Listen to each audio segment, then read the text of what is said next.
Het 3 mannen oude famke dat justermiddag verstoorn is in de Wagnerstraat in Ljouwert is net verstoorn als gevolg van een misdrijf. Dat blijkt uit onderzoek. Politie en ambulance rukten juster uit nadat alarmslijn weer terug de 22-jarige mem.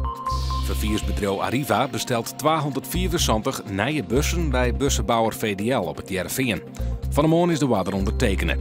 Arriva neemt in december het provinciaal busvervoer van de komende 8 jaar oer van Connection.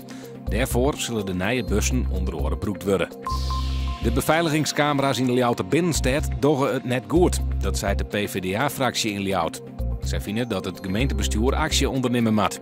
De camera's zullen geregeld uitvallen, zwart-wit beelden aan in plak van kleur en hing je op gewoon te donkere plakken om goede beelden te matchen.